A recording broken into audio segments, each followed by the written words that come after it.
beautiful spot west of Newcastle in the Hunter Valley, there once stood Greta, a migrant camp that housed 100,000 migrants between 1949 and 1960. There were 12 nationalities on the first boatload of 1,900 people, including Latvians, Estonians, Poles, Italians, Germans, and Hungarians. The camp was divided into two sections: the Silver City of galvanized iron buildings and the Chocolate City with huts built from brown oiled timber. Most of the men and women were given menial jobs that made no use of their skills and talent. So, even after their 2-year contracts, the doctors, teachers, and engineers were unlikely to find work in their professions. That's my husband, can't speak English, and he has to clean first the toilets, ladies' toilets, until he was a little bit improved speak English. And my daughter was born here in the Greta camp. I was here to feed her. She was only 1 month old. Now she's 38-year-old. That's her now, she's 30-year-old. She lives in Richmond. What was your name? Soros. Lovely. Sura. What's his Christian name? Stamatios. Stamatios. You could get a better looking guy in the camp than me those days. All the girls were chasing me. Ah, were they really? But I don't remember you chasing me. You got the spaghetti here? No, beans. Starzynski, jak żyjesz? Come on. Ładny popysujesz tam, nie?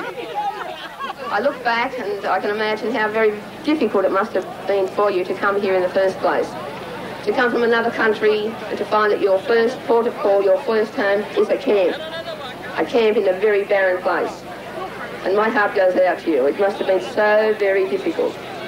I'm aware also that many of you, upon arriving here, you lost your husbands. Your husbands were sent to places like the Snowy River Scheme. They were sent for 2 years. And women and children were left here without their husbands. And how great a sacrifice that was for you. You were left in a country where you didn't understand the language, you didn't understand the food, the culture. But you showed true grit and true determination, and you stayed there. And you built homes, you built businesses, you've made a success of your lives. Who eating all that after? I come in Australia, I met 4 children. It's all born in Italy. The last one have 6 months old, Johnny. Anyway, 51. We come from Barnagila Cobra to Greta. And, my husband sent to Wollongong for a job there, see? And then from that time I was here, my children growing up.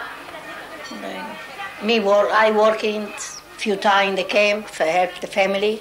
Well, growing up in the camp was good. I think most of the children that were in the camp would agree with that. Oh, food was not very nice. My children don't like it. When I finish working in the kitchen, 8 hours, I have to go home cooking for myself. I think the idea of extended families perhaps diminished.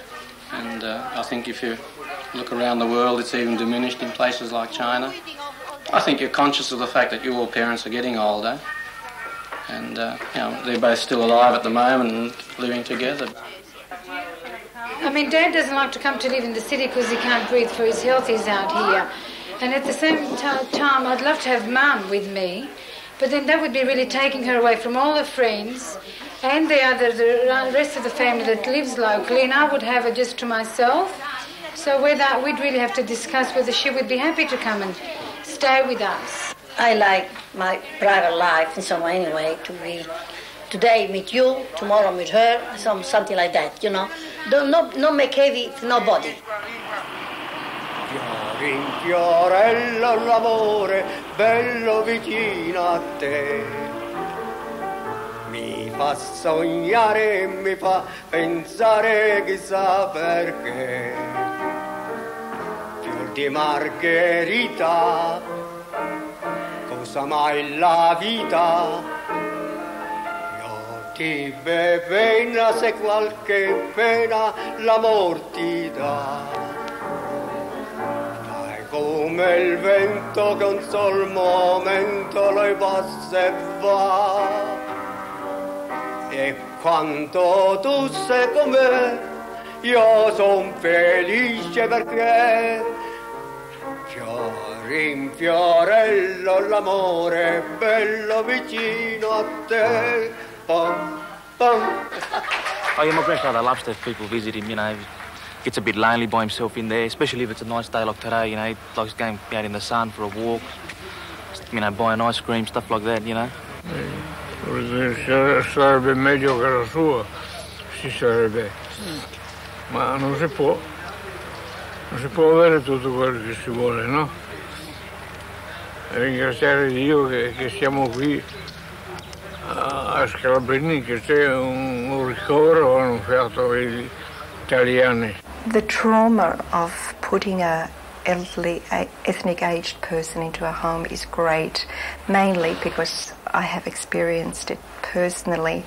It is not an accepted thing by our ethnic people very well at all.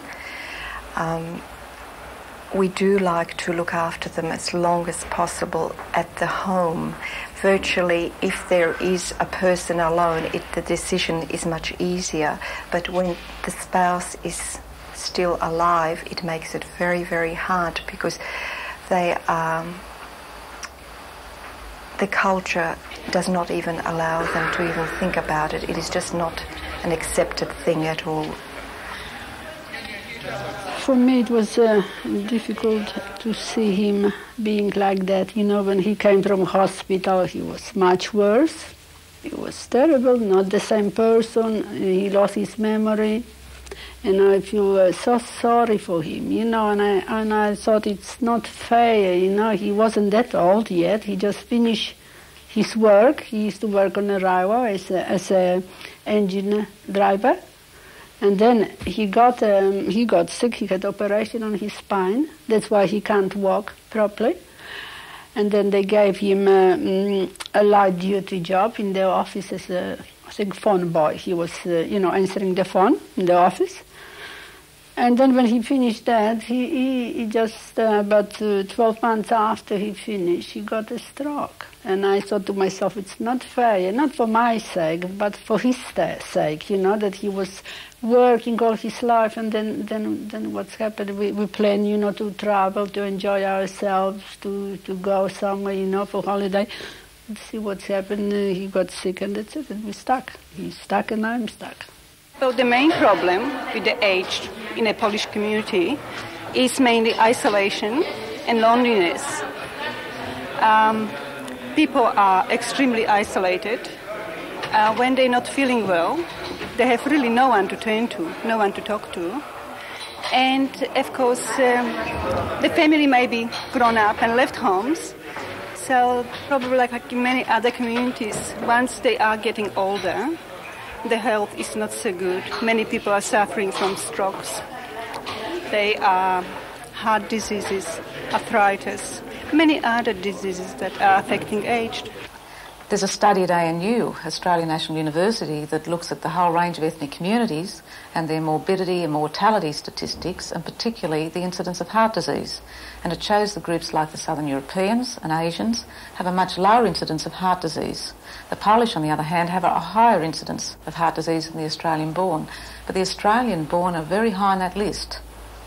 And I think that questions one of the assumptions that Australians tend to make, and that is that everybody who comes here should conform to the Australian traditional norms.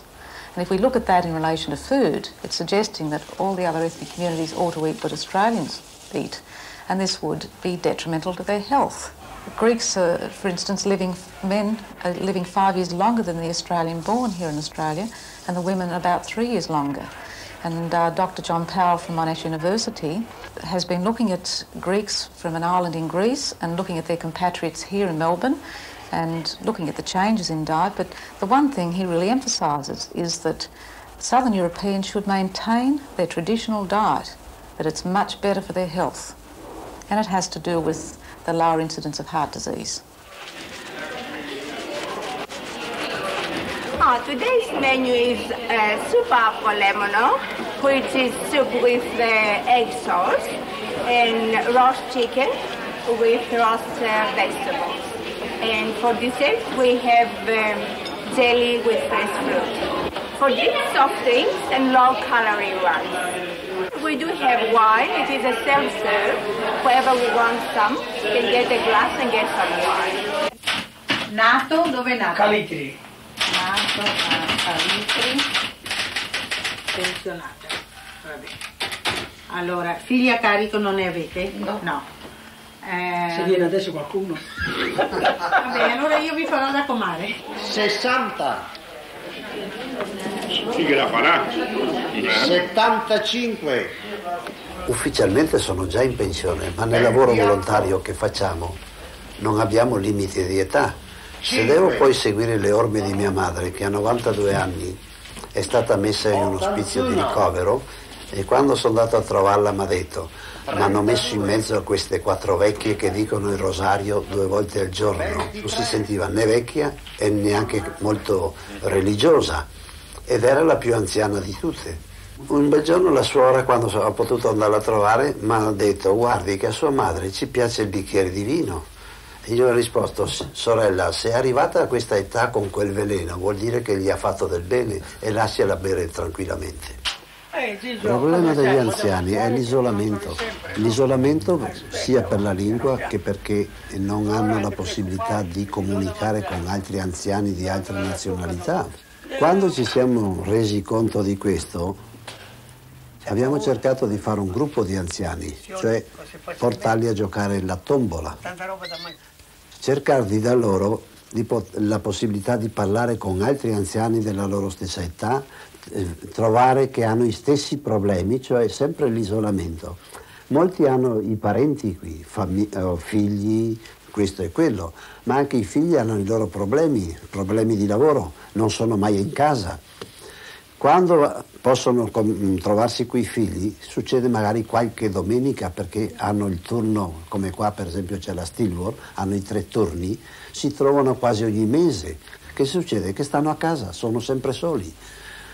Ci siamo accorti, quando abbiamo portato degli anziani, una che non vive molto lontano dal mare, quando ha visto il mare si è messa a piangere, ha detto: è la prima volta che vedo il mare. Ma da quanti anni è che è qua in Australia? 18 anni. Io sono convinta che è giusto che una persona cessi di lavorare con uno stipendio a una certa età e che però continui col fare qualcosa che le piace, un hobby. Abbiamo delle potenze negli anziani. Quando raccontavano le storie ai nipotini, oggi non esiste più, non c'è più il nonno che racconta le favole ai nipoti e stavano con le orecchie tese, la bocca aperta, incantati di quello che dicevano i nonni. È una potenza che è persa. What time is it, Dad? Oh, must be late. I'm better you get nonno. L'affetto dei nonni verso i nipoti è qualcosa di grandioso. Nonno, sei ancora qui, sbrigati che facciamo tardi. Ma aspetta che metto a posto I bambini non capiscono bene i nonni cosa dicono, perché i bambini parlano l'inglese, i nipotini. Come fai a capire quello che dicono i nonni? I nonni non possono esprimersi in inglese e raccontare una fiaba. Ehi, nonno, come andiamo? Beviamo un bicchiere di vino insieme. Tutto finito di mangiare. The Arrabito and Nicolini families are an example of how different generations can live under the one roof without impinging on each other's privacy. The grandparents live in one side of the house and the younger generations in the other, divided by an internal door. The families feel both generations benefit from this arrangement. The elderly gain the pleasure and joy of being involved with their grandchildren, and the grandchildren gain the wisdom and deep affection offered by the older generations. Quando poi abbiamo finito veniamo a casa, no? Sì. We live in a society now where sometimes it is impossible to live as an extended families. The children are working, the parents are at home, and when care is needed, it is really a big issue sometimes who will provide this care. What has actually happened is that with people migrating in the 1950s, they are in the age bracket now where help is really needed very badly. Their family support is limited because the traditional European feeling is, I want the best for my children, I want to educate them, I want them to have a better life. So consequently they have got this education, and to obtain positions they have to move away from the area possibly where the parents live. So now we're looking at sometimes isolated families. The poor migrants work very hard. Now? Hurry up, quick. Making from soup. Here, borscht. Yes, borscht.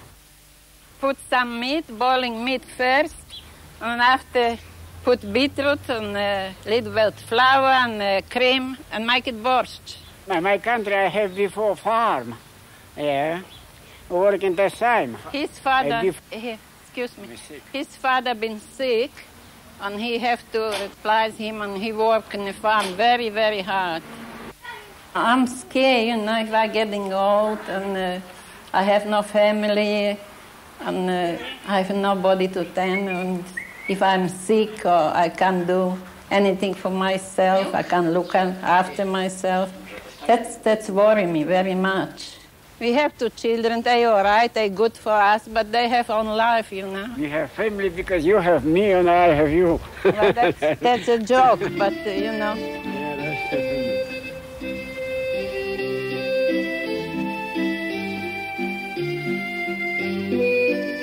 I do my shopping, I clean my house, I cooking meal, and that's all.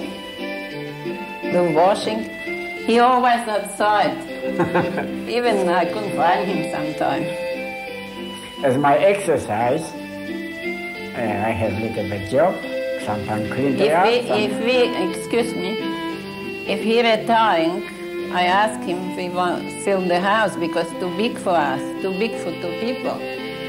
And he said, no, because if I go from here, I'm die quick, because I have nothing to do. That's my hobby, and I have to stay here. And that's why I have to stay here in that big house, Only for him. That's not fun, that's true. I tell you the truth. I'm Catholic, I tell always true. Too many women go, and what she stopped so long for? Somehow I live for me. Somehow I put up with him for 43 years. With 43 years married, somehow I put up. He's not too bad. No. Our interest is particularly in older people here in the Hunter, where our ethnic communities are mainly ageing communities. And a lot of the older people are going to have to spend some time in hospital, probably. Some of them will have to live in nursing homes or in hostel environments. Those who can live at home may need the assistance of services to shop for them or provide meals for them, prepare their meals at home or have meals delivered to them. So older people become dependent when they become frail. And in being dependent, they lose choice. And we have, I think, as service providers have responsibility to ensure that loss of choice does not mean a loss of something that's a central enjoyment in life. If you think of an old person in a nursing home, the meals might be the only thing they have to look forward to. And if you take away the enjoyment of their meals, then you've really deprived them.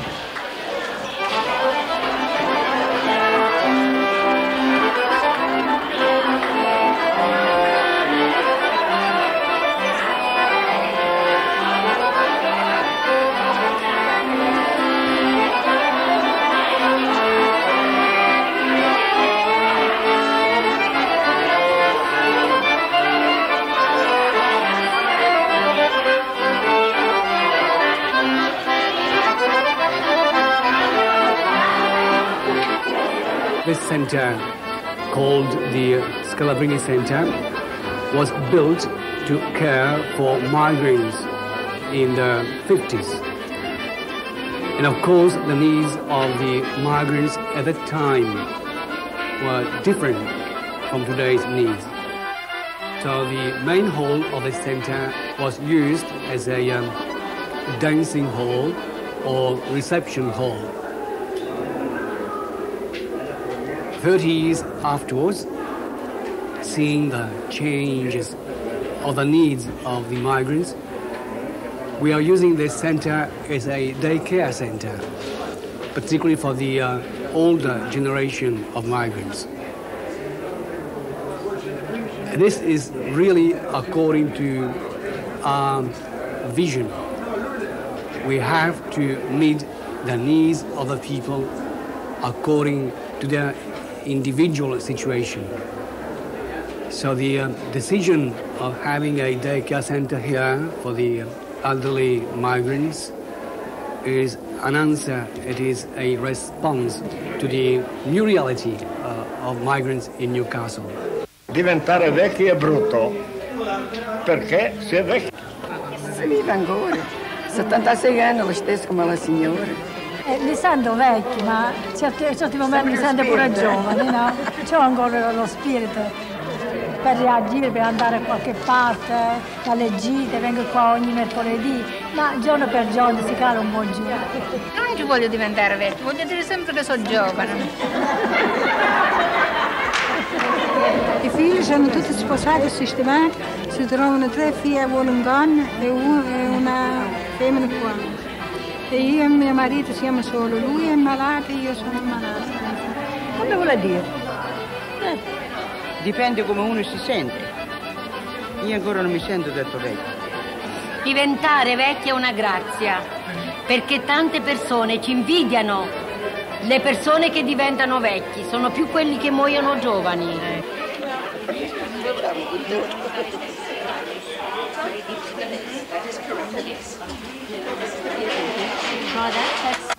That's lovely. What? This is very nice. It Yes. hasn't got any taste. It hasn't. No, it's not very salty. You see, I'm used to not very salty food. Look, it hasn't. What is it? It should have at least a little bit of salt. No. But it has no salt. Well, if you like salt, you can put salt. There are some people who do not like salt. I don't like salt, right? It's easier to put salt on than to take salt But off. it's not the same. If you cook something like with it. salt, the salt permeates the whole food. If you put it on top, then you have salt in your mouth and unsalted food. As we grow older, we have to be very careful about that. I'm looking after my health. I don't want to develop, say, all problems, heart attacks, etc. So I like food without salt. Food is very central to people's lives. It's a very meaningful part of their lives. It's a basic primary need. It's something we need every day. We need usually 3 times a day. But it's part of the joy in living and being alive. It's what we look forward to. When we stop work, we like to sit down, relax and eat with our family, eat with our friends. It's a focus in our celebrations. There's a great range of diversity of tastes in food. There are groups in society who have very strong preferences for food, like vegetarians. There are people who have intolerance for particular foods. The Asian communities have an intolerance for lactose, which makes it very difficult for them to eat Italian food that has a lot of cheese in it, and a lot of Australian foods, which concentrate a lot on dairy products. There are the ethnic communities whose whole tradition of food varies quite considerably across the different groups. In the Hunter, the ethnic communities are working together with the general community and service providers to develop a whole range of services that are more responsive to their particular needs. We're developing an ethnic nursing home wing for all the communities, trying to plan for that, and food's an essential element in the planning. We're working with a particular nursing home to try and accommodate one particular ethnic group, and again, food is an essential part of the planning. We're developing a multicultural aged village for everybody, including Australians, and the ethnic food kit will be a resource to make it easy to provide meals that are acceptable to all those people. The Ethnic Food Kit is a cooking book with recipes from 7 different countries. But this kit has a difference. The recipes have been carefully selected on the basis of popularity within each group. And the recipes has been tested for acceptability across the 7 different groups. What it means is that the recipes in the kit have a wide range of acceptability across all the 7 groups. Some of it is very nice, some of it's very strange. I like it. When I've got the risotto with the mushrooms and rice, and I think it's beautiful. Yes, I like this and I like the vegetables, very nice. For example, if you have in a hospital 60 Australian people, 10 Italians, 12 Chinese, 2 Vietnamese, you're not going to cook meals for the Australians, the Italians, the Chinese and Vietnamese. You're going to go to the kit and you're going to select a recipe which is acceptable to all those groups, and you're going to cook only 1 meal for everybody. we went to the people of the communities and we asked them to provide 2 or 3 recipes of each of those meals. Well, that wasn't an easy task, because everybody knows what they put into each of the dishes. But when you ask how many onions, how much meat, they don't know. So the ethnic health workers have to ask the people to write the recipes while they were cooking, and we came up with the recipes. Anyway, we gave the recipes to a dietitian. The dietitian chose the 5 main courses and accompaniments on the following criteria. First, they have to have a nutritional content. Then they have to be cost efficient. They couldn't be recipes with ingredients that were too expensive. Then we have to look for recipes that they were simple to prepare. And then another thing was recipes which were had a potential acceptability. That means that the ingredients in those recipes were common to all the communities. The kit is a tool which is going to change the way that institutions such as hospitals, means of wills, daycare centers and nursing homes provide meals.